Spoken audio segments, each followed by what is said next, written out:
anak muda tuh harus sering ngopi. Kalangan muda sekarang itu malas ke masjid. Itu fenomena yang terjadi hampir rata di seluruh Indonesia. Jadi satu tokoh yang sangat luar biasa, namanya Muhammad Al-Fatih. Nah, salah satu masjid di Yogyakarta itu ya Masjid Jogokarian ya.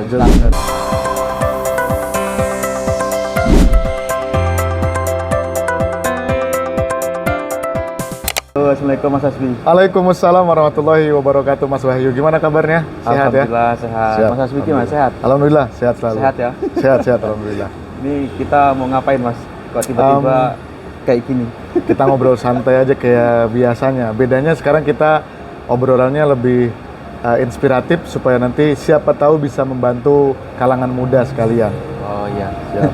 Ya betul, ibaratnya kita ngopi nggak hanya sekedar ngopi, tapi lah santai-santai bahas jangan ringan-ringan Mas ya. Iya betul, ngopi, ngobrol perkara inspiratif. Nah, kan serba inspiratif. Wah, serba inspiratif. Oke Mas, ya.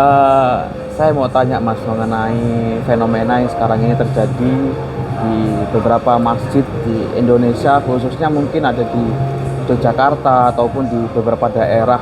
Kenapa banyak masjid-masjid itu diisi oleh kaum tua atau lansia? Seharusnya masjid itu kan ada peran anak muda di situ supaya anak muda itu menjadi generasi ke depan untuk meneruskan ramainya masjid, kebermanfaatnya masjid gitu.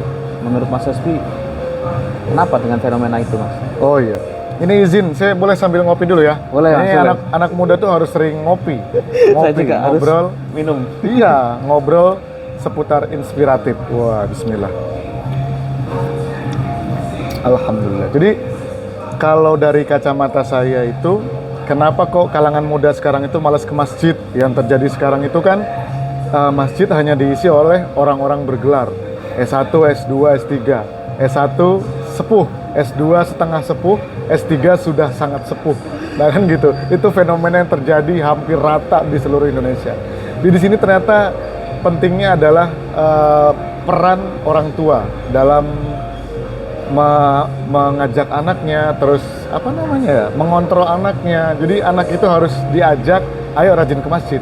Kalau kita mau lihat dari sejarah Mas Wahyu, ya, itu ada satu tokoh yang sangat luar biasa, namanya Muhammad Al-Fatih. Nah, Muhammad nanti Al-Fatih. mungkin ya itu familiar kan ya, udah banyak tahu. Familiar sekali. Ya, itu familiar. Jadi Muhammad Al-Fatih ini keren. Sejak kecil beliau digembleng oleh orang tuanya.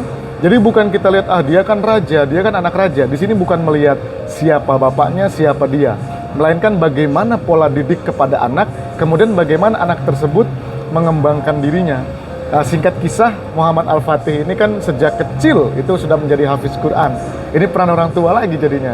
Kemudian singkat kisah di umur yang masih sangat tergolong muda banget, sudah berhasil menaklukkan Konstantinopel, yang sekarang berubah nama menjadi Istanbul. Nah kan gitu, itu keren banget. Jadi kalau teman-teman sahabat muda sekarang itu mau belajar salah satunya dari kisah Muhammad Al-Fatih kecil kala itu, saya rasa masjid ini bisa jadi semarak, kemudian bisa menjadi kegiatan. Jadi masjid bukan hanya untuk sholat aja, tapi bisa jadi untuk sarana belajar, kemudian bicara ekonomi, bincang-bincang mengenai politik, tapi tipis-tipis aja.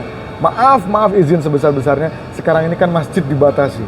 Di masjid nggak boleh bicara politik, nggak boleh bicara ekonomi, pokoknya seputar ibadah aja. Gitu mungkin Mas Wahyu. Ya, berarti pintar-pintar kita sebagai kaum yang lebih kita kaum termasuk S1 atau S2 ini. Kita termasuk S2 berarti ya? Kita S2. Setengah sepuh ya. Oh setengah iya. sepuh. Nah, setengah sepuh. Kita sebagai kaum setengah sepuh ini gimana caranya harus mengedukasi anak-anak muda supaya dia itu peduli dengan masjid, ya asik ke masjid, meramaikan masjid.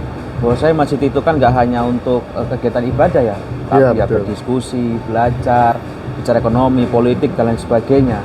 Pokoknya semua itu bisa dilakukan di dalam masjid. Kita mungkin bisa menyontoh salah satu masjid di Yogyakarta itu ya Masjid Jogokarian ya. Sekarang ini Masjid Jogokarian itu nggak hanya untuk ruang ibadah, tapi banyak kegiatan di situ, Mas. Betul. Iya, kemasyarakatan. Kuncinya kan gitu. Berangkat dari masjid, maka ekonomi Indonesia akan melejit kan gitu. Iya. Iya betul. Terima kasih Mas Hasbi. Sama-sama Mas Wahyu. Salam sehat selalu. Ya.